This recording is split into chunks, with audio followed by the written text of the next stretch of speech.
என்ன பண்ணா, நாங்கள் சேற்றில் கால் வைக்காவிட்டால் நீங்கள் சோற்றில் கை வைக்க முடியாது. நாங்கள் சேற்றில் கால் வைக்காவிட்டால் நீங்கள் சோற்றில் கை வைக்க முடியாது. உலகம் பூரா இது ஜாக்கிரதை. யாராலும் ஸ்ட்ரைக் பண்றாங்க, நீங்க ஸ்ட்ரைக் பண்ண என்ன ஆகும்? ஒரு இடம் பண்ணி காட்டினா நல்லதுதான். புத்தி வரும், இந்த பசங்களுக்கு புத்தி வரும். அதனால முதல்ல நீங்க தூக்கி எறிய வேண்டியது நாங்கள் தாழ்ந்த குணம் என்ற எண்ணத்தை. நீங்க தான் உயர்ந்த குணம் என்பது மூட நம்பிக்கை. உண்மைதான். பல பேர் இப்படி நம்பிக்கையிலே இந்த நாடு அழிஞ்சு போச்சு. நம்மால முடியாது சார். எப்படி முடியும்? உன்னால முடியாதுன்னு நீயே தயாரா இல்லைன்னா எப்படி முடியும்? இந்த முடியாது என்பது இந்த சொல் இருக்கு, அதுல இருந்துதான் முடி என்ற சொல்லும் வந்திருக்கிறது. எவன் நம்மால் முடியும் என்று முடித்தானோ அவன் தலையில் முடி இருக்கும். இந்த முடி இல்ல, கிரீடம். அவன் தலையில கிரீடம் இருக்கும்.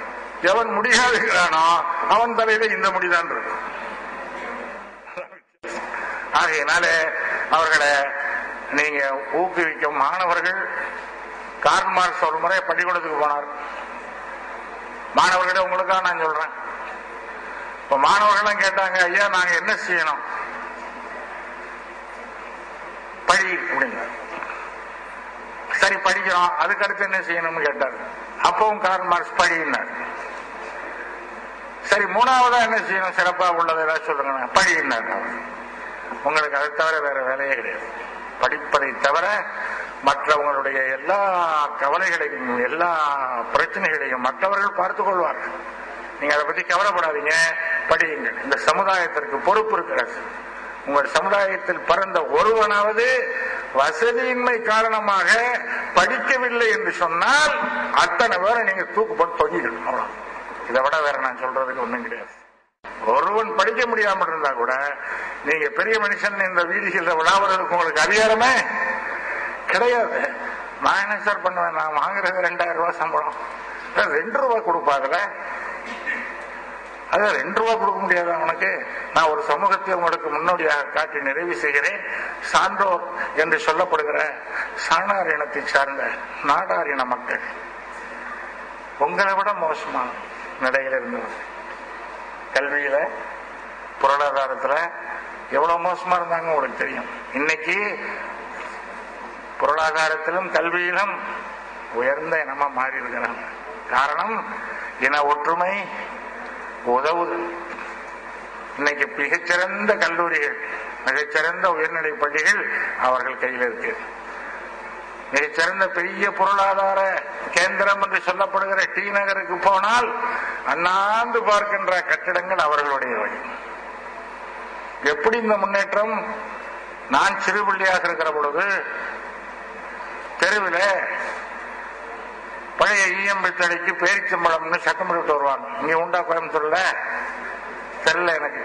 நான் அதுக்காகவே ஏதாவது பிடிச்சிட்டு உட்காந்துருப்போம் பேரிச்சம்பழம் சாப்பிட. இப்ப ஒருத்தர் கூட இல்ல தெருவில் அது மாதிரி கூவி வைக்கிறாங்க. என்னாச்சு? அவன் பூராவே கடையை வச்சு செழிப்பாக்கிட்டாங்க. யாருன்னு அப்படி கூவி வந்தவர்கள் என்றால் நாடாரின மக்கள். ஏழையா இருக்கிறவன் அவன் என்ன பண்ணுவான்னா, அவர்கள் நாடார் உறவின் முறை சங்கம்னு ஒண்ணு வச்சிருக்காங்க. தெரிஞ்சுக்க வேண்டிய ஒரு பெரிய பாடம். நாடார் எல்லா ஊர்லயும் வச்சிருப்பாங்க, நீங்க பார்க்கலாம். முன்ன சேர்ந்துரும். அந்த ஒற்றுமை பலத்தினால் அவர்களிடத்திலிருந்து சதி செய்து அபகரிக்கலாம் என்று நினைத்த மெர்கன்டைல் பேங்கை போரிட்டு மீட்டு விட்டார்கள். வேறு இனங்கள்ல கட்சியில வேறுபட்டு நின்று அடிச்சு செத்துக்கிட்டு இருக்கிறான். அவங்ககிட்ட தெரிஞ்சுக்கணும். அவங்களும் பல கட்சியில் இருக்கிறான். ஆனா சமூக நலன் வந்தா ஒன்னாயிடும். அது மட்டுமல்ல, ஏழைன்னு போய் கேட்டான்னா அதிகமா தர்றதில்ல. ஒண்ணும் 1 கிலோ பேரிச்சம்பழம் 1 தராசு கொடுக்கணும், போய் புடைச்சுக்கணும். இதுக்கு எவ்வளவுங்க ஆகும்? இன்னைக்கு ரேட்ல கூட எவ்வளவு ஆகும் எனக்கு தெரியாது கணக்கு, நீங்க தான் சொல்லணும். 1 கிலோ பேரிச்சம்பழம் 1 தராசு எவ்வளவு ஆகும்? அந்த காலத்துல 1 ரூபாய் கூட ஆகாது. அது வாங்கி கொடுப்பான், 1 ரூபாய் கூட கொடுக்க மாட்டான். அதான் டீ சாப்பிட்டு போயிடுவான்னு தராசு வாங்கி கொடுத்துருவான். அதை வச்சு அந்த மக்கள் வாங்கி வாங்கி செஞ்சு அப்படியே அதை வச்சு சின்ன கடை வச்சு பெரிய கடை வச்சு முன்னேறிட்டான். பெரிய வியாபாரம் பண்ணி நொடி